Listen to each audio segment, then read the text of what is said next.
Good morning, everyone. Can you all hear me?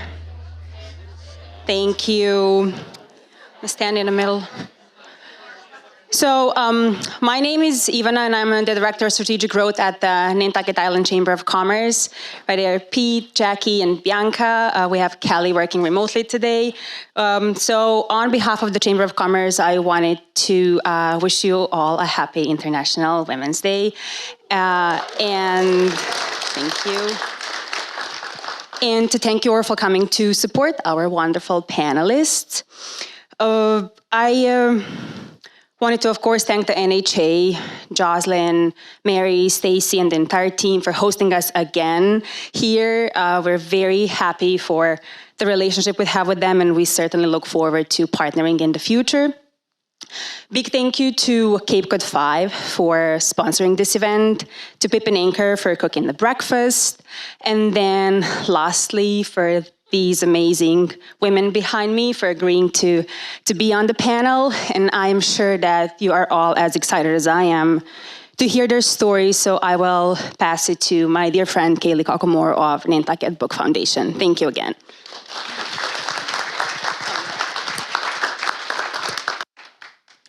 Good morning, everyone. Can you hear me all right? Yeah. Okay, excellent. Thank you all so much for being here. And again, more thank yous to the NHA for hosting us, to the Chamber for putting this event together, to Pip and Anchor for the delicious bites, and of course to Cape Cod 5 as a major sponsor. Thank you all for making this morning possible. I'll just give them a quick round. Thanks. My name is Kaley Kokomoor, for those of you who don't know. A little bit about me. I graduated from Bowdoin College with a degree in English and Africana Studies and a minor in teaching. I spent the first part of my career teaching elementary school in Connecticut and on a small island in Maine, much smaller than Nantucket.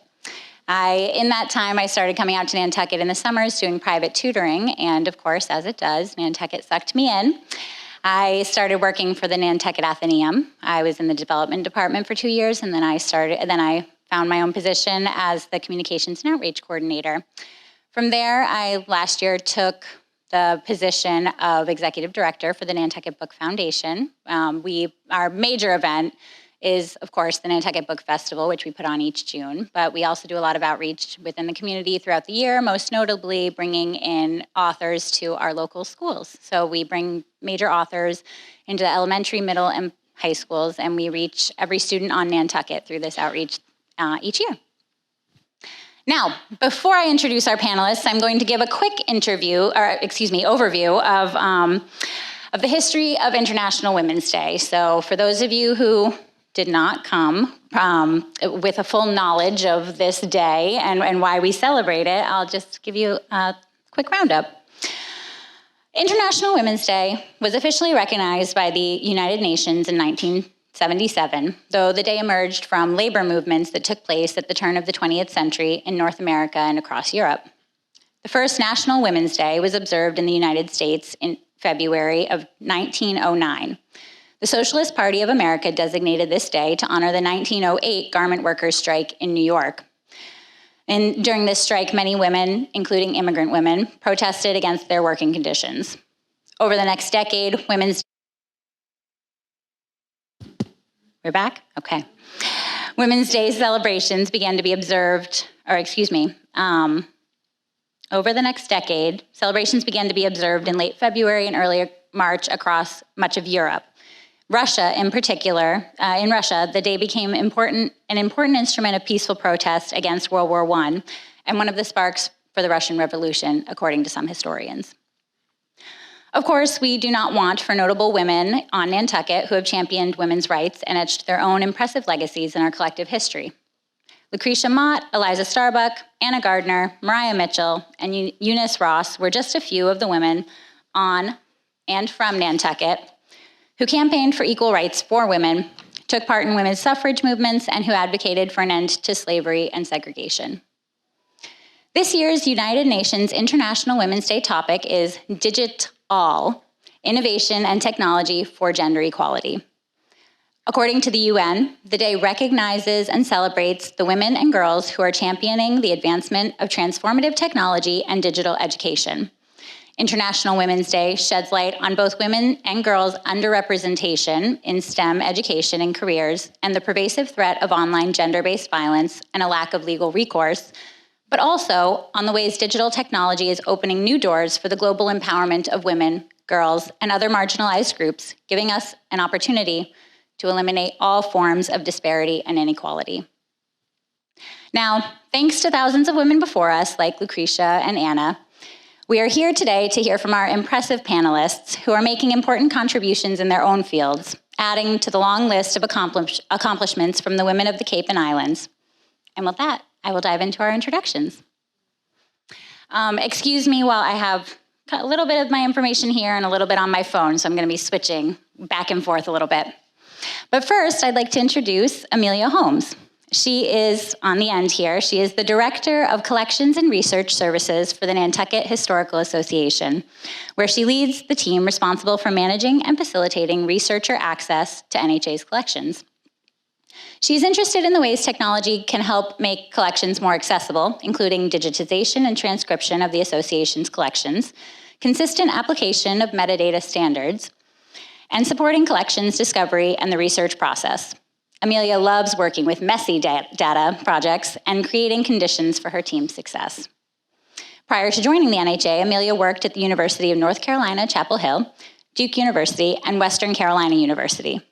Amelia received a master's degree in library science from the University of North Carolina, Chapel Hill, and a Bachelor of Arts in Studio Art and English from Western Carolina University. Welcome, Amelia.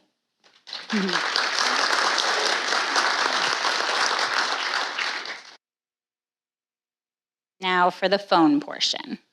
The technology portion. Thank you, Taryn. All right. If it will work. There we go.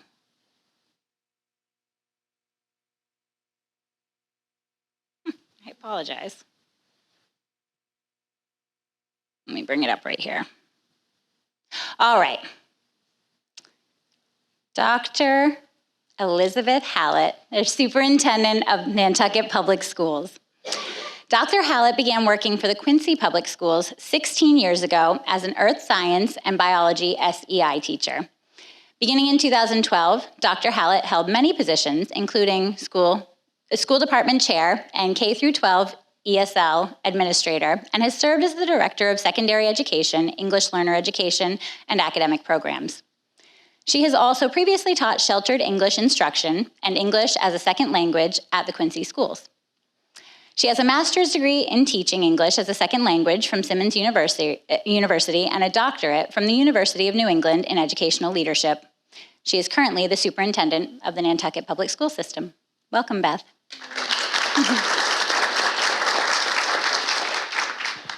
Next to Beth, we have Suzanne Daub, editor and owner of Insider's Guide to Nantucket and Yesterday's Island and Today's Nantucket. Suzanne Daub is the owner of Yesterday's Island, a marketing company with print and digital publications that include the Insider's Guide to Nantucket, Nantucket.net, Yesterday's Island, and Today's Nantucket, and a Nantucket e-newsletter with a 58% open rate. She and her staff help island businesses promote their products and services to residents and visitors with advertising, websites, editorial, social media, and blog posts. Suzanne has lived on Nantucket year-round since 1982 and raised 2 daughters here. In addition to serving on various communities, she has served 2 terms on the Chamber of Commerce Board of Directors, designed and led the Mayor of Nantucket fundraiser, taught internet classes, and helped many island businesses navigate the changing world of print and digital media. Welcome, Suzanne.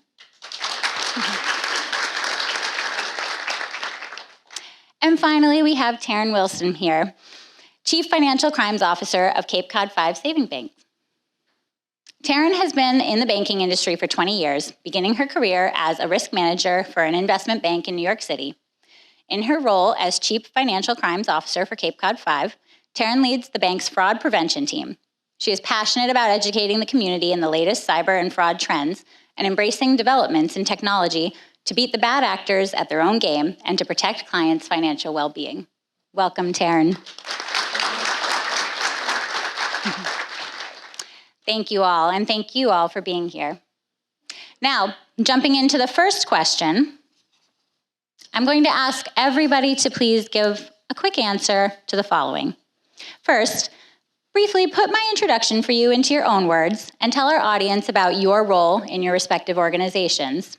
After you do that, please tell us what the phrase innovation for gender equality means to you. Would anybody like to start? Or I can call on someone. Beth, go ahead. There we go. Good morning. I have a teacher voice, so this is gonna. So I'm Beth Hallett. I'm the superintendent of schools here in Nantucket. I have been the superintendent now for 3 years. I came to the island in 2019 as the deputy superintendent and learned quite a bit from my predecessor, Mike Kozort, who was very active here in the museum and in the Historical Association. And about 8 months into my world, the pandemic hit. And then all of a sudden, I found myself leading a school district in a very, very interesting time. So the interesting thing about being a superintendent in a technological time in a digital world is that we have learned very quickly the importance of technology in education and how it actually really assisted us in educating children throughout a time when we could not see them face to face. And certainly I'll go through a lot more of that when we talk a little bit more. And remind me the second part of your question. What the phrase innovation for gender equality means for you.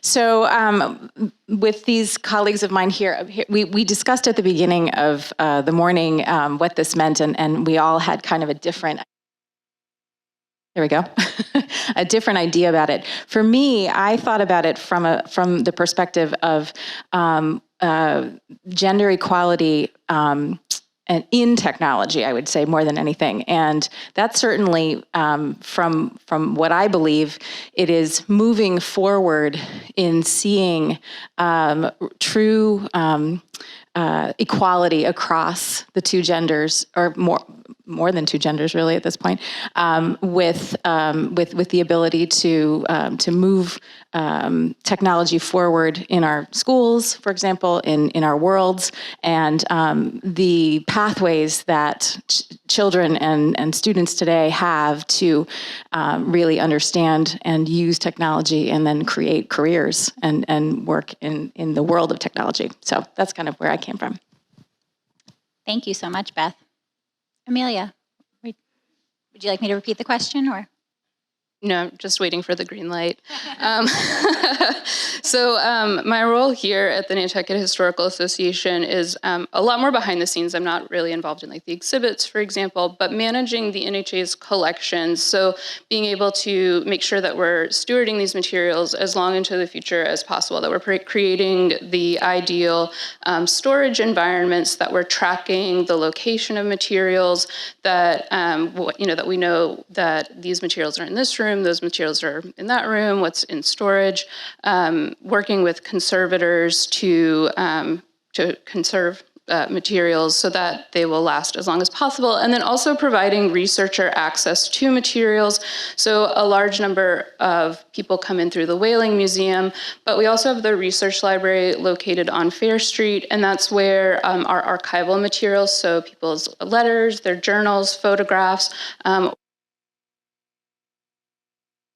oral histories, and home videos, for example, all live at the research library. And so technology is a huge part of the work that we do. We use collections management software to track the status of all of our collections. We have the catalog that helps make the collections available to the public.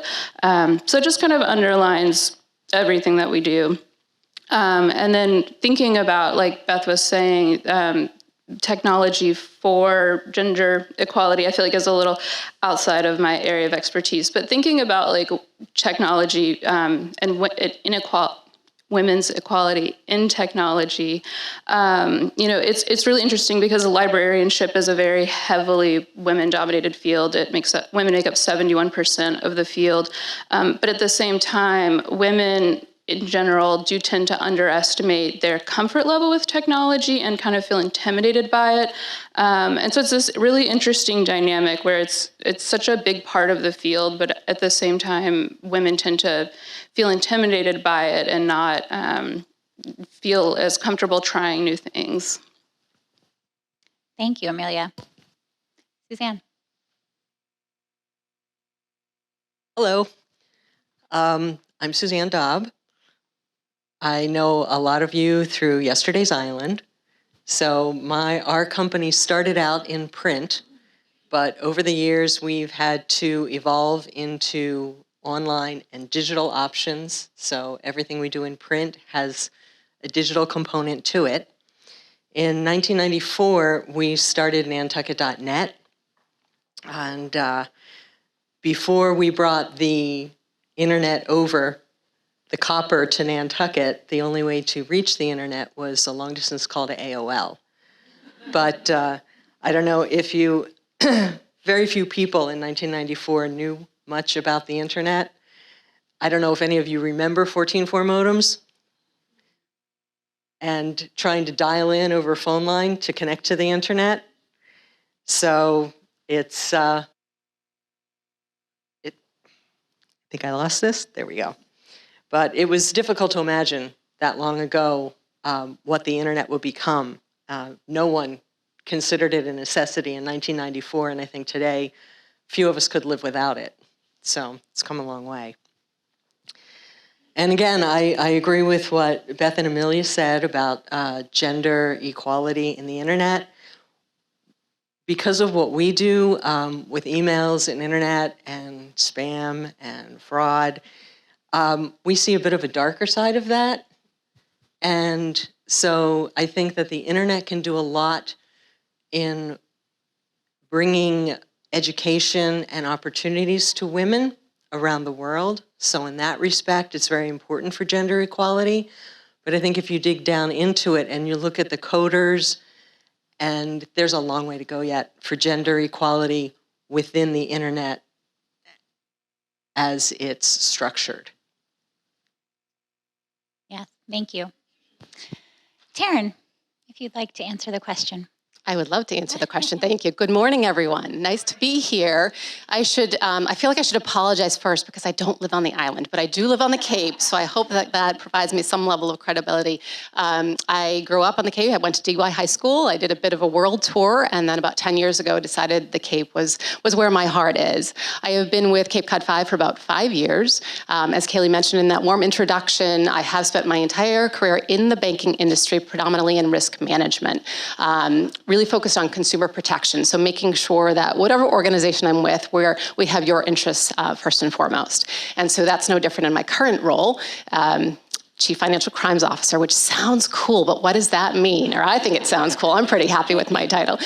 Really, that means that I oversee a team that makes sure that we're preventing fraud against you, against the bank, against the community. We want to make sure that our financial institutions aren't being used for bad actors and that dark side of the web, as Suzanne mentioned. So we do a lot of education. We speak at a lot of forums like this, so thrilled for this opportunity, because when we're talking about kind of beating the bad actors at their own game, per the introduction, really it starts with education, and that is 90% of the block and tackling. And we'll talk a little bit more about some other ways that you can safely engage with technology, because technology is wonderful. It has really created so many conveniences for our lives, but we just have to do it eyes wide open and make sure that each one of us is doing that risk reward, right? How much information do I want to give out for the convenience of the technology that it can provide to me? And again, that's a very personal decision.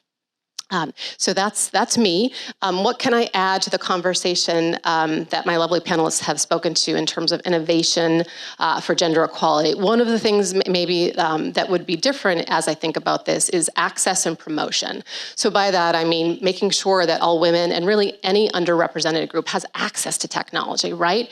And also promotion in terms of through our school systems, through the hiring process for employers, making sure that we're having the conversation with women at a young age, because I think we're so open to suggestion when we're younger. And I think to Amelia's point too, as women, we have this fear of failure, maybe in a larger percentage than maybe some other groups. And I think unless we feel like we know something or we're going to get it right away, we don't try. right? At least I'm going to speak for myself. I'm a perfectionist by nature.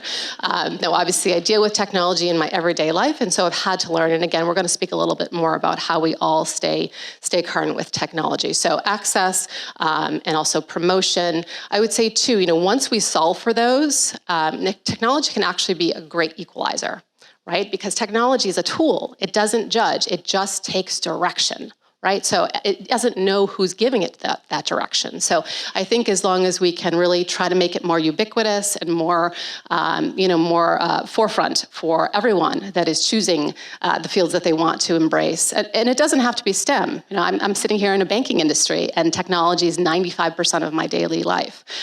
So I think it's just continuing the conversation and finding innovative ways to make sure we're doing so. Thank you very much, Taryn. Thank you all. I think one of the things I'm most excited about for today is to see all of our panelists here who come from such different fields, and yet we all are so versed in technology, whether we realize it or not, and each of your fields, it's a ubiquitous part of your life every single day, and I think we'll find some really interesting through lines today. So we'll start off with some individual questions now, and Suzanne, I'd like to ask you first. You have been providing internet services or working in online spaces on Nantucket for several decades now. So please tell us how Nantucket's digital needs have changed in the time you've been in business on island. Well, I think that it's exploded like it has across the world, in any developed country anyway. The need for digital access is key to businesses, to education, to communication, really to daily life. Again, when we started Nantucket Net in 1994, nobody really knew much about the internet. It had been around for a while, of course, so ARPANET, government projects.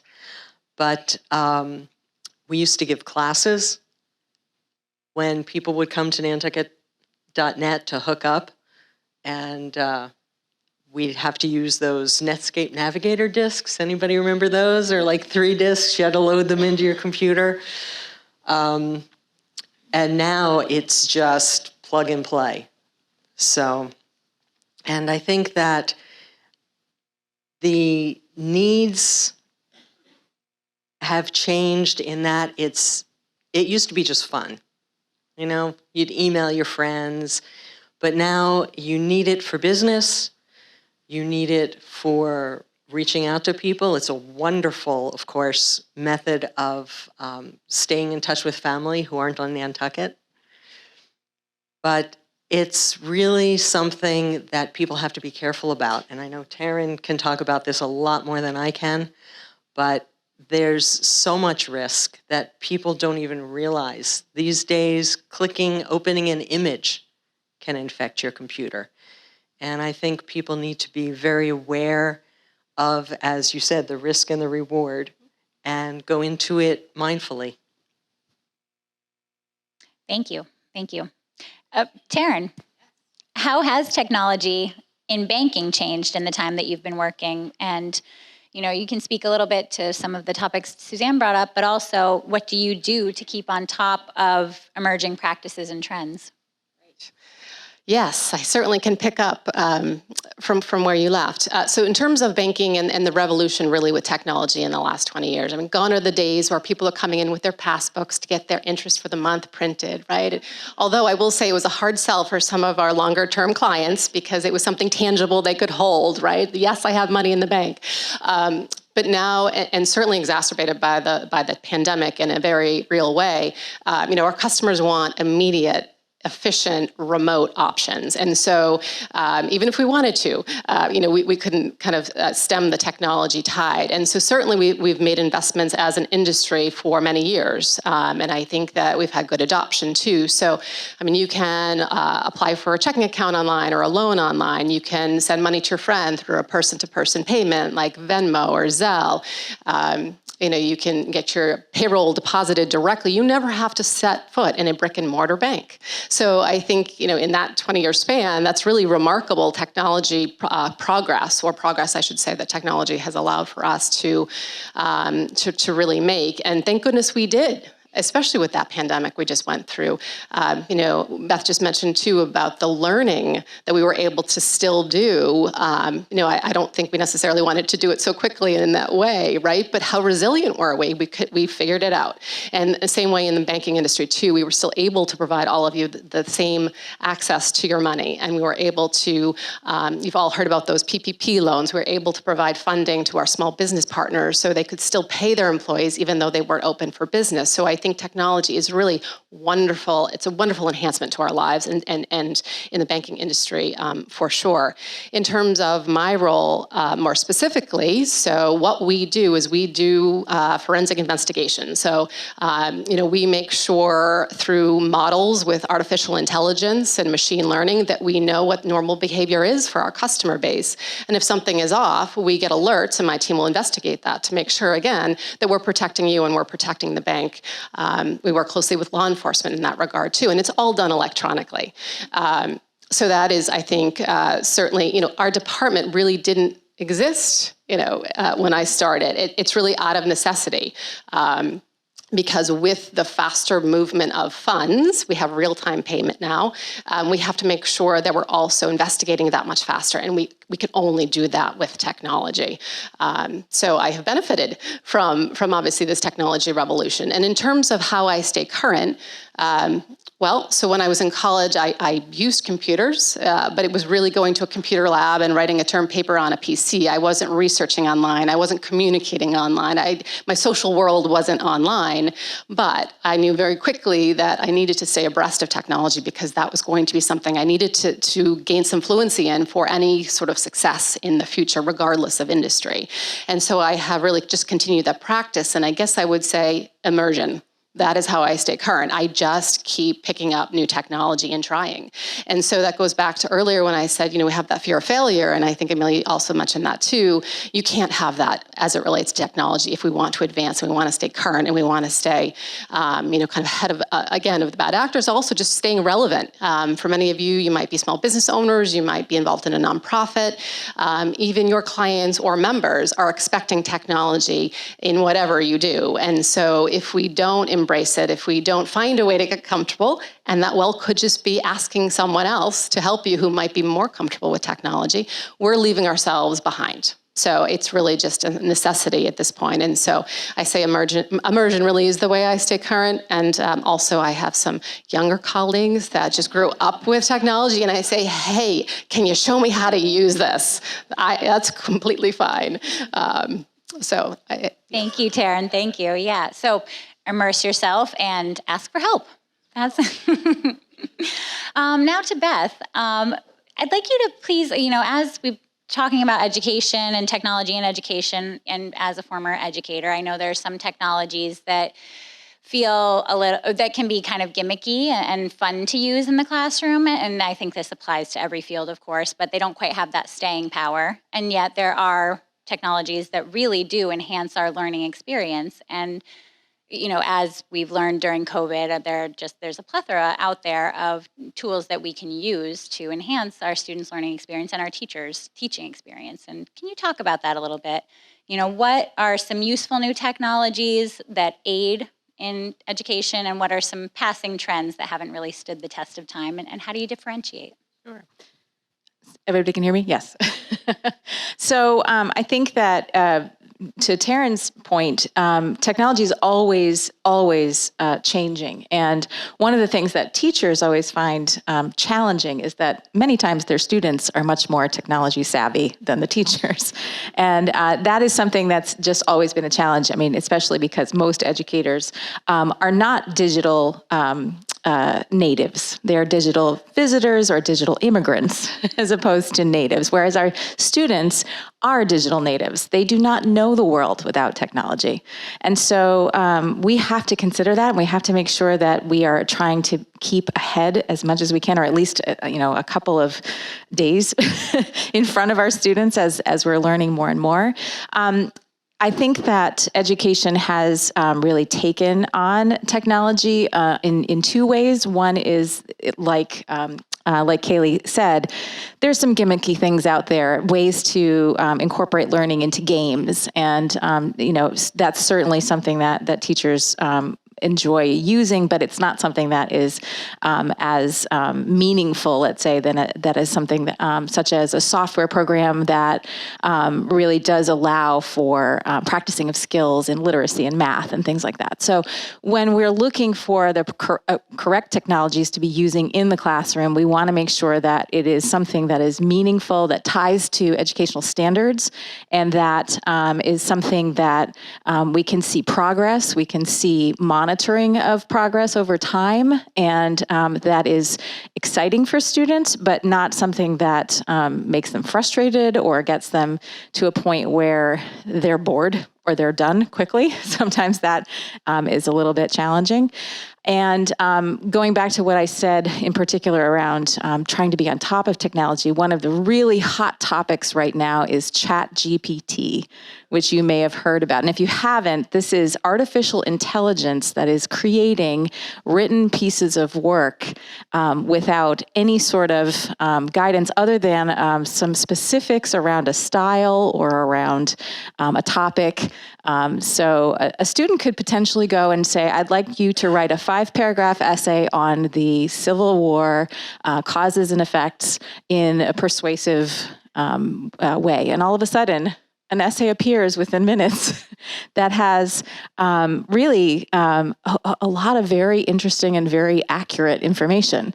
So teachers really have to kind of uncover what to do when it comes to understanding: is this authentic information, or is this information or written by a student? And in some cases, it's very clear that it's not written by a student.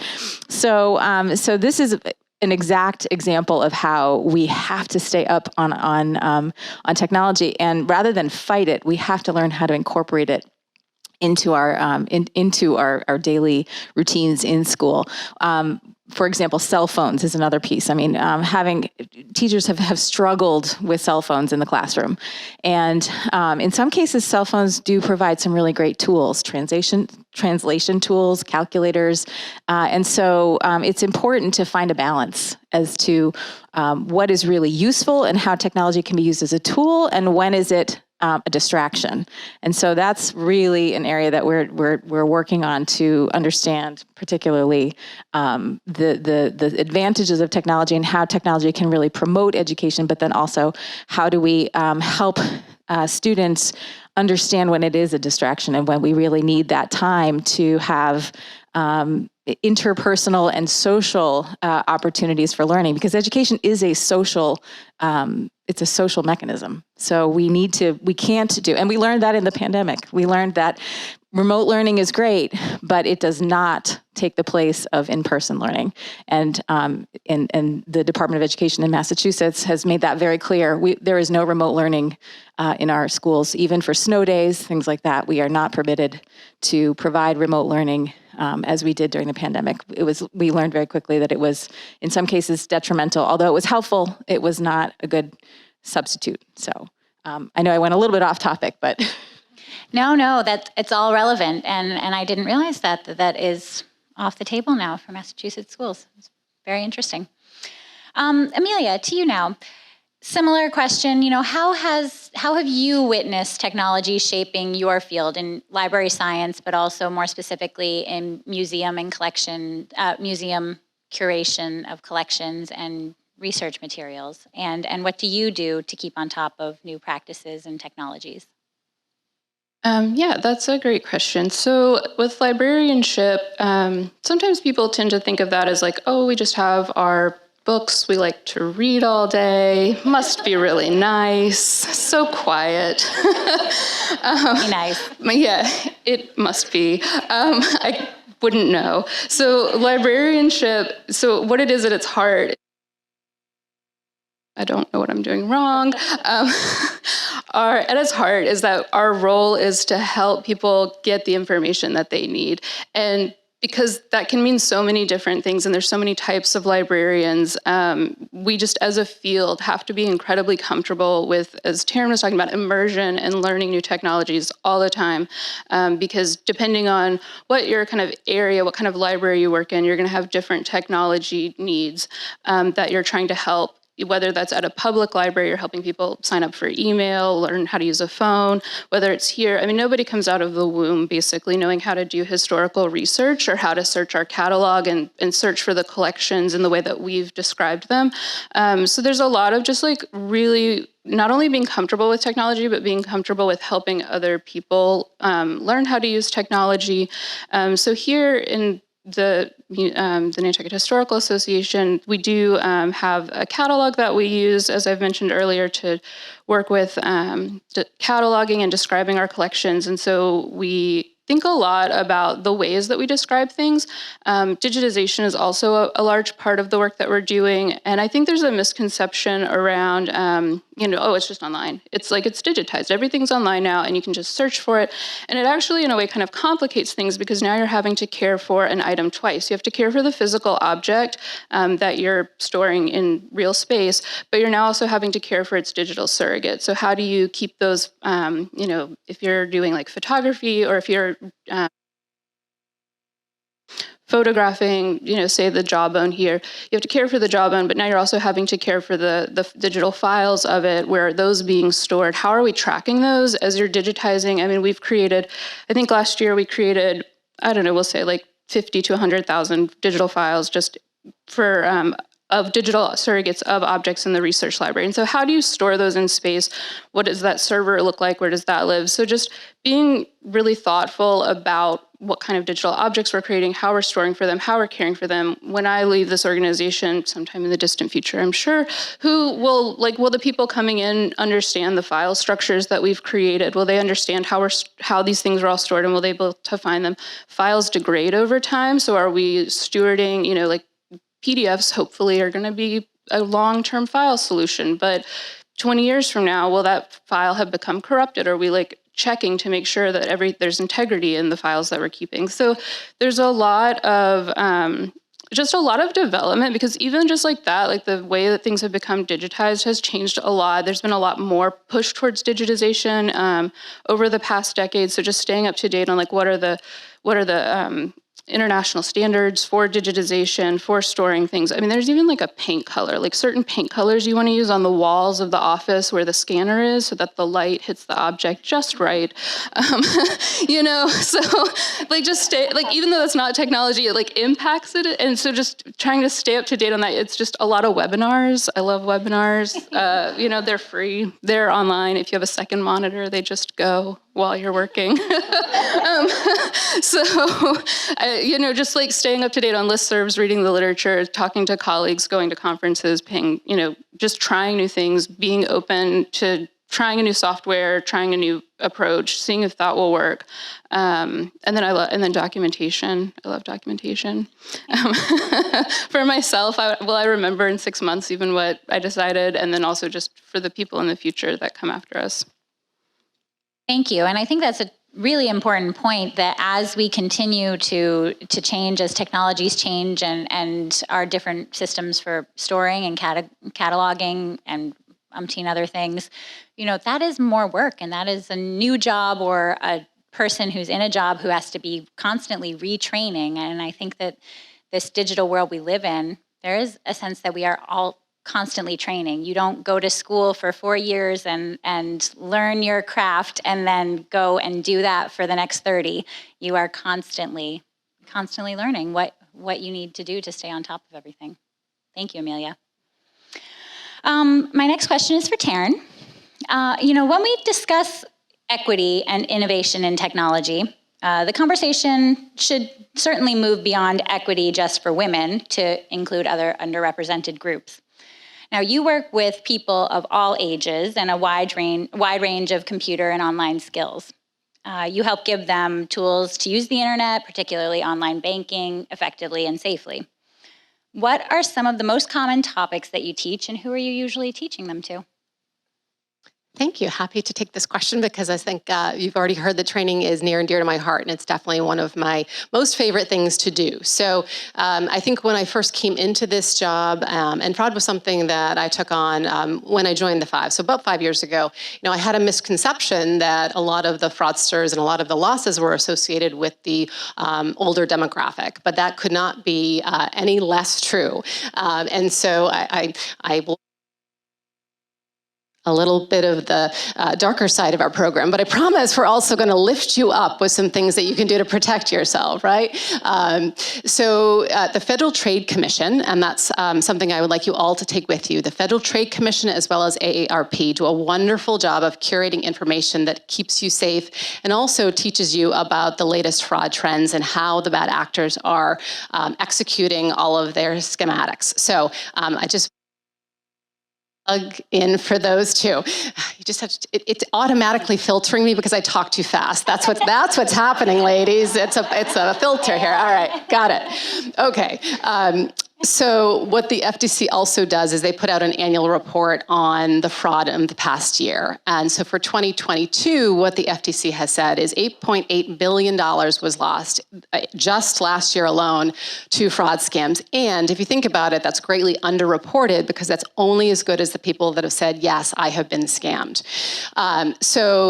Correlated to that, again, to dispense with the idea that fraud has a number that it targets, it's truly age agnostic. So what the FTC also does is it breaks it down by victim. And actually the most targeted group was the 30 to 39 age range, okay? So, and that is true with what we're seeing at the bank. And I would say, yes, graphic, the teenagers, early 20s, those really that have grown up with technology, but guess what? They really have not honed their interpersonal skills. They're still naive, they're still trusting, they're still a little bit vulnerable because they trust technology, that's all they've known, right? And so those numbers are very consistent with what we're seeing as well. So in terms of what we're training on technology is wonderful, we're training on all of the security features that you can engage with, especially when you're online banking, but really, and anywhere that you're engaging in technology, because if you're using your home computer for your online banking, but you're also surfing online for a new coat for the winter or whatever that may be, if you're introducing malware to your machine, that's also going to then impact potentially your online banking. So we really do a holistic view of how you can engage safely with technology, and it's for all age groups. So we go to Credit for Life fairs, so we're educating high school students, which is great, just financial know-how, but we do of fraud education, which is so critical, because if you're getting your first job out of school, you don't want to lose all that money to a fraudster, right? And so we're able to really kind of bring it home for them. We do a lot of council on aging, a lot of chamber meetings. We also work with our small business partners, because Accenture had a study 2 years ago that 43% of impacted small businesses do not have the proper infrastructure, the proper information security to prevent an attack. And so they are highly, highly sought after, I will say, by the bad actors. And so, we hear about ransomware, we hear about malware, we hear about all of these scary things. And again, we'll get to it in a little bit, but there's some very easy ways that we can protect ourselves. And that's where we spend our effort in educating our community. Well, why don't you jump in now and just tell us a couple of the ways that we can protect ourselves, because this hour is flying by. So I'd like to get those tips to our audience. Let's do it. Okay, I'm going to try to give you some key takeaways. First, I want you to protect your system. So your phone or your computer, anything that you're accessing the internet with. Please keep your operating systems up to date. Please use those patches. Why did they come out? Well, because the old version had a vulnerability that the bad actors know about and are going to exploit. Okay, please use antivirus as well. So that's your systems. Second, I want you to protect your data. Please know who you're giving your data to, where it's stored, and how long they're storing it for. Please back up your data. Okay, so if you have important pictures or documents on your computer, make sure you have an external hard drive that's not connected to your computer, or you're using cloud storage, that's fine too, but you don't want to be in a situation where your computer is corrupted and all of your very sensitive and important documents are gone. In this category too, I would say when you're engaging online, especially social media, please be mindful of who you're interacting with. The thing with technology that's so wonderful is it's fast and it's anonymous, but that's also the downside, right? You don't really know who you're interacting with. So I believe, Suzanne, you were the one that said, about email and don't click on that picture, right? So I think we're all familiar with the term phishing with a PH. If not, just quickly, that's where a bad actor is sending you an email and there's an ask in it. Please click this hyperlink. Please open this attachment. Please call this phone number. There's not a lot of investment that the fraudster has to make to send those out. Those templates are available on the dark web, and it's plug and play. And they only need 1 or 2 people to click to get a great return on their investment. So please be mindful when you're getting email, even if it looks like it's from someone you trust or you know, it could well be that person's email has been compromised. Okay, so I just want you to take, just like in person, we sometimes filter before we respond to someone who asks us a question. I want you to take that same pause when you're engaging with technology. Just that 5-10 second pause. Was I expecting this email? Was I expecting this text? Was I expecting this call? Does it make sense? And what they're asking me, does that make sense? Trust your instincts. And that's the third point that I want you to take back with you too. If it doesn't feel right, it probably isn't. Okay, so we all have very well-honed intuition at this point. And again, we can't rely on poor grammar or halting English anymore in these emails to give us it could have a red flag that something is off. And so I think those would be the 3 key takeaways that I would share. And then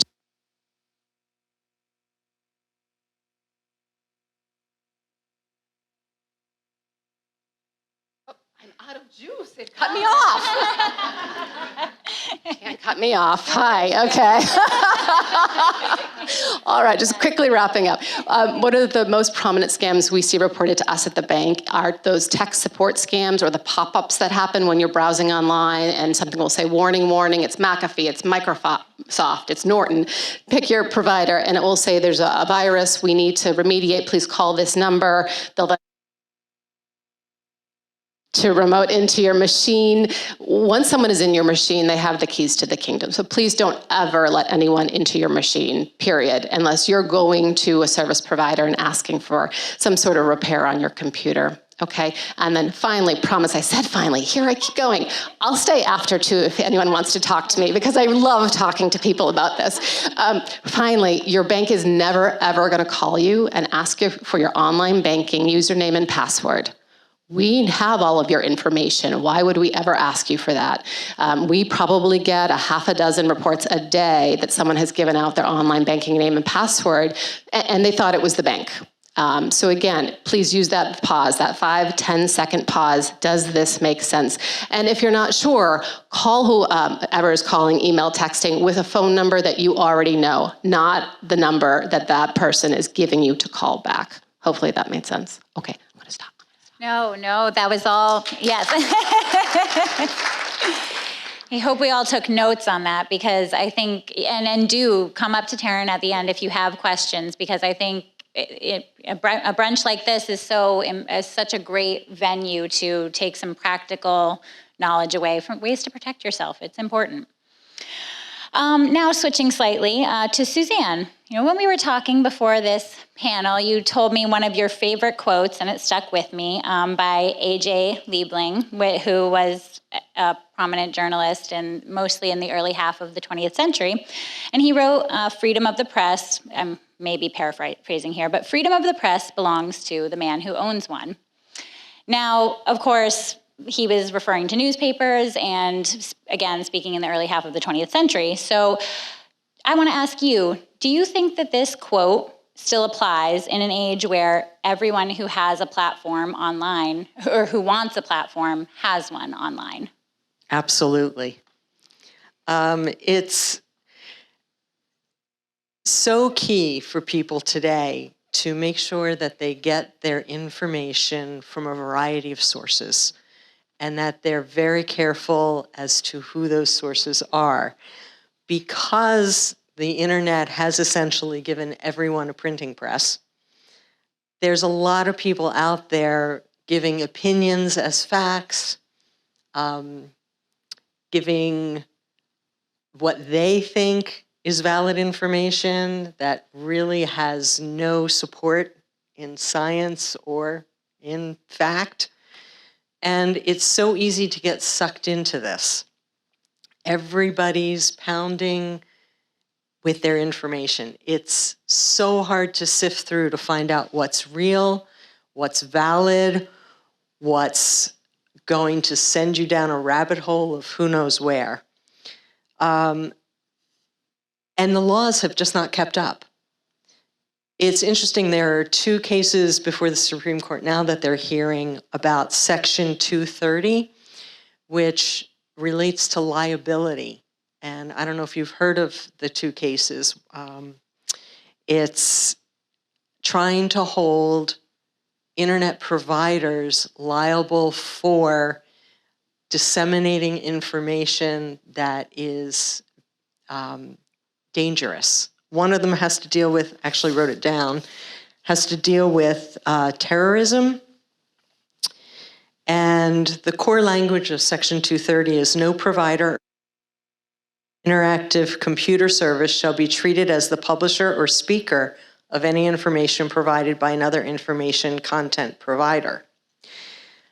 But that's being challenged now. So it'll be really interesting to see if the courts find them liable for it. And then, of course, with AI and ChatGPT that Beth told us all about, who knows where that's going to go. It makes it very easy, not only for kids to have someone else write their papers, but also for people who really have no business presenting themselves as experts as sounding more expert than they are. So be careful out there. Thank you, Suzanne. And just one more question, continuing in this kind of darker side of the internet theme. And this one's for you, Beth. Most of us know that the schools were recently closed due to a ransomware attack. And first, let me congratulate you on how you handled that and got everyone back, you and your teams got everyone back online so quickly. But what a mess and what a hard thing for you all to have to deal with. Of course, this is one example of many we could call on to ask this question, what do we do when we rely so heavily on digital systems and then they break down or are infiltrated? And can you tell us a little bit about how you resolved this ransomware attack and what measures are in place so that education can resume when something of this measure happens? Absolutely. So first of all, I will share that it's not actually resolved yet. This is a long ongoing process of working on restoring systems. Because if you're familiar with a ransomware attack, a threat actor reaches out and basically encrypts files and encrypts information and data and then requests a ransom. So that's basically how ransomware works. And in school systems, it's really becoming more of it's becoming more popular among threat actors to attack school systems and hospitals and towns, and and it's really interesting because we think, what kind of data would they want? We're not talking about credit cards or social security numbers. We know not to use or to have important student information or staff information available that readily, and so we are very careful about how we protect that key information.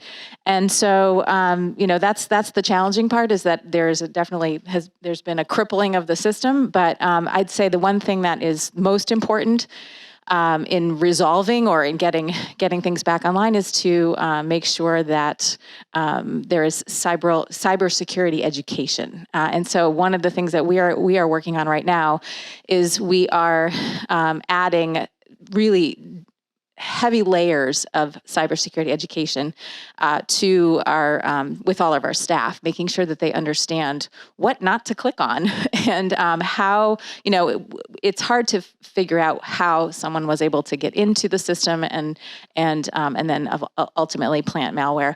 But it is important that every teacher and every staff member administrator understands what you have to be really careful about. Don't click on that, even if it looks like it is coming from someone, as Taryn said.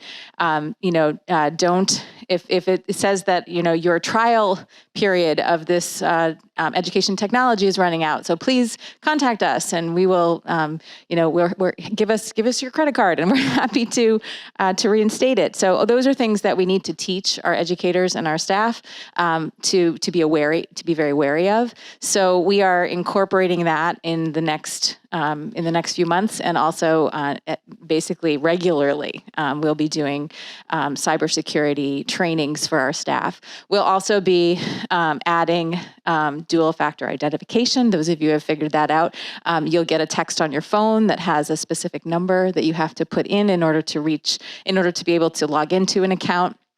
Those are all pieces that we are starting to add.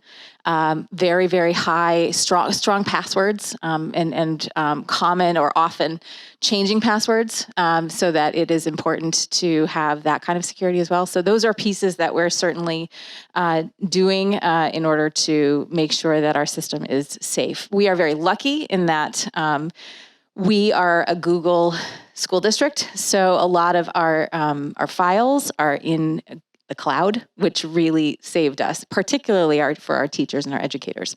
Administrators, a little bit less so, believe it or not. So we've learned, and so now we will be using cloud-based technology much more than just Windows, Office, et cetera. So that's where we're at right now, and hopefully it will be resolved shortly, but it does take time. And in fact, my next meeting is with the cybersecurity team, so I will be heading out to do that. Well, thank you very much. And that is just an important piece to impress upon all of us, is that one click can result in weeks and months of work to resolve. Now, I know we're closing out on our time here, and I want to ask one final question of you, Amelia. And to end on a little bit more of a positive note, thinking about our theme for today, do you think it is important to champion women who are newer to your field? And if so, how do you do so? It'd be fun if I said no, wouldn't it? Not at all. I'm banking on you saying yes.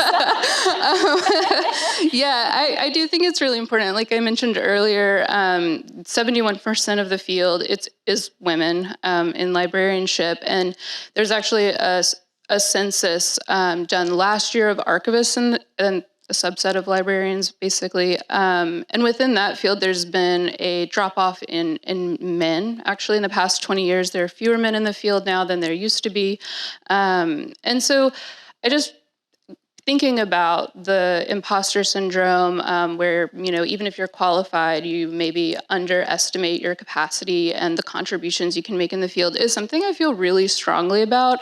It's amazing how you can maybe help other people with this and struggle with it on your own. But I feel really strongly about letting, just working with early career professionals, like younger women, people who are just coming out of graduate school, and just helping them know that even if they're newer or they have less experience, they're still contributing to the field. They still have a perspective that's valuable. They still have something that they're bringing to the table, and how to not only represent that, recognize that within themselves, but also how to represent that when they're going through the job process, applying for jobs, and they're negotiating for that job, just how they talk about their work.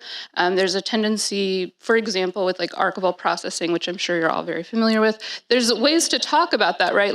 We just take things out of folders and we put them in new folders, and we take off paper clips. And so that's one way you could describe your work, but you're actually gaining intellectual and physical control of a collection, right? There's language that you can use in helping newer professionals think about the way that we talk about our work, the way that they're representing themselves, is really important to me. And so the ways that I do that, I participate in professional associations. They all have mentorship programs. So signing up for that kind of official mentoring.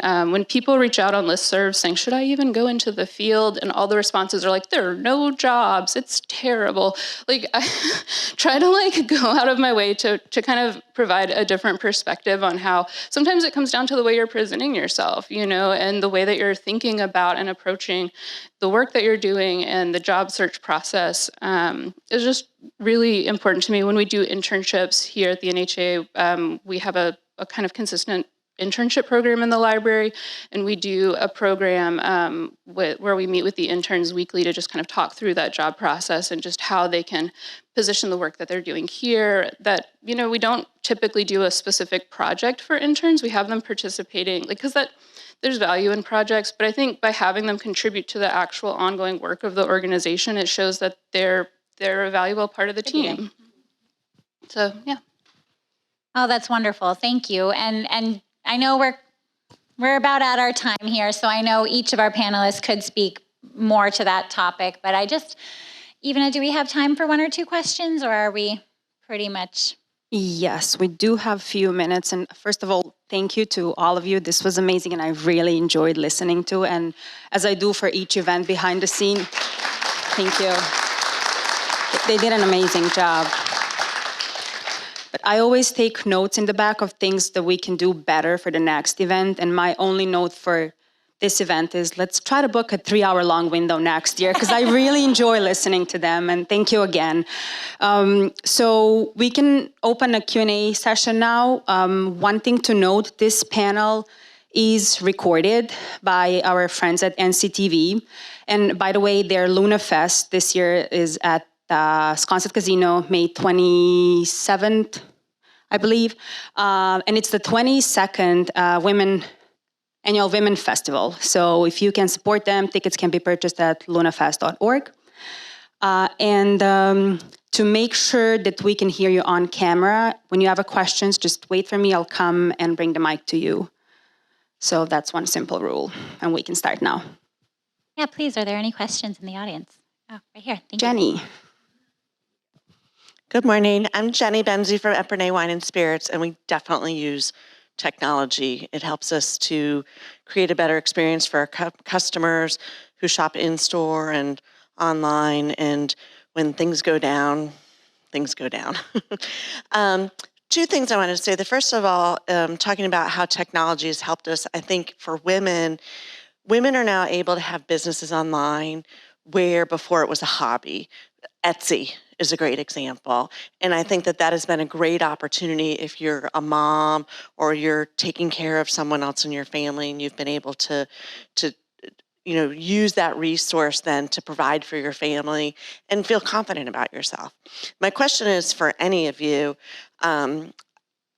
A lot of young women, I'll say young girls, because they don't have that social interaction and they're on the computer or on their phone all the time, often have a lot of issues with self-esteem or cutting themselves, suicidal, substance abuse. They're not who they really would be if they were able to have more social interactions. And I just wanted to know comments on that and how we can work with these young people as women ourselves to help prevent them from going down a hole that they shouldn't be going down. Beth, please. I know you have some thoughts on this.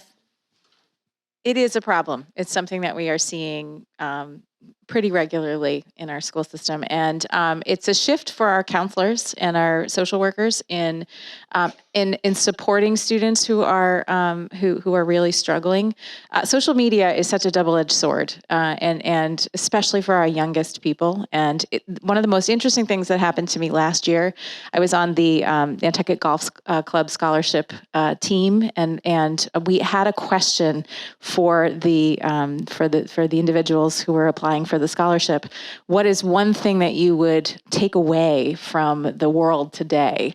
And every single one said social media. I thought that was fascinating. So they see, as they are coming through our school system and as they're growing up, they see the dangers.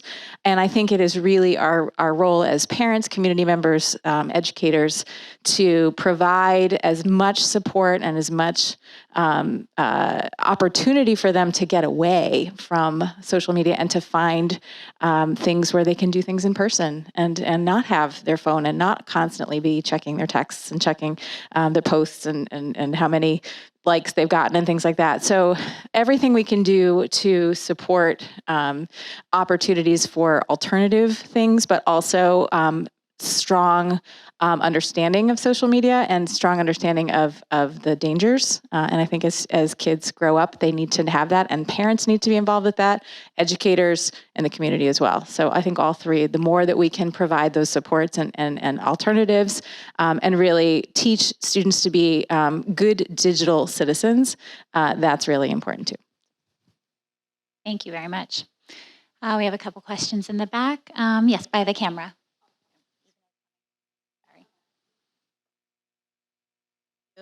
My name is Angel, and I wanted to direct this is like a statement to Miss Taryn about phishing. I was telling my coworkers yesterday, I got an email from PayPal.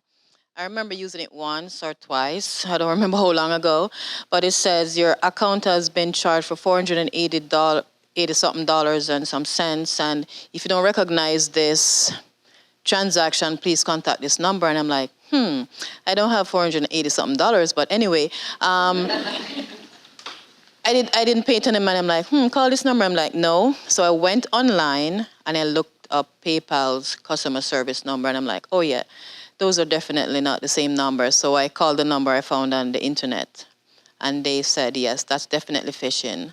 So they told me to forward the email to their phishing or their cyber department. So I did. I'm like, yeah, I'm smart, but not that smart for you to take my money that I don't have. So, yes. So it was, a perfect exam. When I heard it talking, I was shaking my head like, yeah, they're very smart. But the email, it seems authentic, but there was just something in my head saying these numbers, like they have a reference number, 1Z0, and it letters and numbers. I'm like, no, this is made up. So I'm like, So I'm really catching on. I don't know if I use my couple seconds to think about, whatever, but it definitely worked. So thank you. She did exactly the right thing. I think all right, Evena's got it.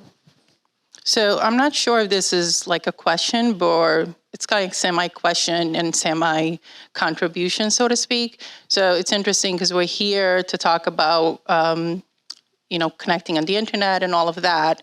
And interesting enough, every single year I have a word instead of a resolution. I hate resolutions. I think it's too much pressure that we put on ourselves at the beginning of the year.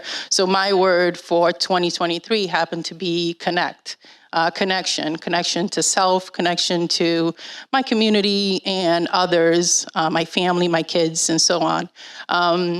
I will say during COVID, I was one of the people who sort of did brilliantly well, just because when everything sort of cut off, I was sort of ecstatic. And I hate to say that because I know not everybody had that feeling, but for me it was like, yay, now I get to connect with actual humans instead of the computer. Anyone who's a friend of mine will tell you I'm infamous for not announcing myself and popping up at a friend's job. I call people instead of text, and I can always hear that, someone will pick up the phone like, are you okay? Because they're expecting a text, so they're actually not expecting someone to actually pick up the phone and call. And interesting enough, I was speaking to someone yesterday, and I speak very fast as well, so it's doing the same. So, and I said, I kind of miss the days where we actually remember somebody's telephone number, because now you just go on your phone and you just type in a name and you get the person. Until I was in an emergency not so long ago, and I couldn't remember my husband's telephone number. And, we have twins, and I was like, oh my God, I need to get a hold of my children's father, and I don't know his number. So anyway, I also, my twins, I have a boy and a girl. I look at my daughter, she's 4 years old, and I think a lot about what it's going to be like when she's older. And to follow up with what Jenny said, I also have, as a mom, I worry about that a lot, like, about children cutting and children, what do they see in the internet? And, and I know it's going to affect her a little bit more than, let's say, my son. And I think as a mom and as a woman and as a member of my community, what can I do to sort of help, not be part of the problem? And I would just encourage everybody, what I do in my personal life is I work really hard to connect with myself, my community, my friends. So I have boundaries that I now set, and I would recommend what I would share, and at least it's been helpful in my life, hopefully it's something that could help you, is I have boundaries as far as when I pick up my phone should not be touched before 8 a.m. After 9 o'clock, I do not touch my phone. Yesterday, I completely, I would pick up my phone, almost go to Facebook, turn it off before it would actually come on, because I had to remind myself, today is a no Facebook day. But as I say that, I can also say that, my husband and I launched a brand new business last year. Social media has done wonders for my business, so it is amazing. And I appreciate that, but I would just say, if you could just be that person to sort of set parameters, remind yourself that we are all humans, check in with your girlfriends, actually pick up the phone, do what I do, show up at their houses unannounced. Believe it or not, most of them are actually pretty excited because they're like, who's that person coming? But at the end of the day, they thank me because I'm privileged because I have a husband, I have 2 kids, my life is full of people, which is why I'm always like begging to be alone because I'm almost never alone. But just that human connection, like we really, really need it. Our younger generations really need it. So if you could just, I know it's all about connecting digitally, but just don't forget that, we originally came here to sort of be part of the human tribe. And that includes like actually not going digital. So thank you. I'm Lily. My husband and I are the owners of DK Electric. Yeah. We have a few more questions, but I just wanted to remind you that at the Chamber of Commerce, in celebration of International Women's Month, we love to spotlight women in our community. So please email us either pr@nantucketchamber.org, membership@nantucketchamber.org. Give us a phone call, and we would like to really spotlight you in our newsletter and social media, and share with Nantucket community and the world what is it that you do. So remember that throughout the month of March, we will be spotlighting women-owned and women-run businesses. And Esther, yeah. Hi, good morning. I have a gender gap question. And there are a few things I picked up today and that I've learned. For example, there is not so much of a gender gap with digital natives and Gen Z anymore in technology. And there's not so much of a gender gap when it comes to actually using technology. However, when it comes to producing technology and when it comes to innovation of technology, I just want to point out that Silicon Valley is still very heavily dominated by men. And if you want to have a career in technology, especially if you're wanting to climb up the ladder, there is still a large gap in gender that increases with age. So I wonder if you can comment on the future of the gender gap, starting with today, where among the young generation, there is close to no gender gap or even more women than men in it, to what is it going to be in 20 years? Are women going to be able to be the CEOs of technology companies? Where do we stand? Would anybody like to jump in on that? Suzanne, go for it. Just a little. I don't know a lot about Silicon Valley, but I can tell you that in the coding world, it's very male-dominated, or has been. There are a lot of classes now in schools. I know my granddaughter in the school system she's in, they have a very active Coding for Girls organization. There's organizations that you can join online that are specifically coding for girls. But it's really a societal issue. There's a lot of bullying. And yes, there's anonymity in the internet, but when you get into the coding world, not so much, not on that level of it. And gaming is a really big, dark area where you've got the bullying and the gender gap. Women who want to build games, design games, that's a huge problem. So I think you're absolutely correct. I don't know what the solution is beyond just trying to educate our girls in how to code and our children, boys and girls, on how to treat each other better.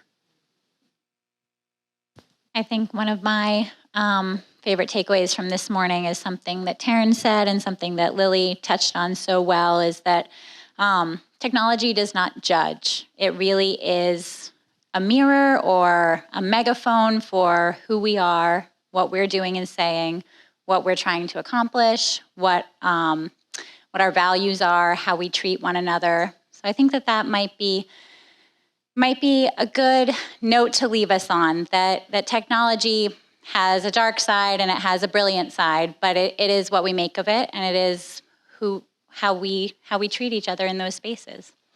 So thank you all for coming this morning. We'll be here for a little bit afterwards if you have any further questions. But we are so glad that you were here.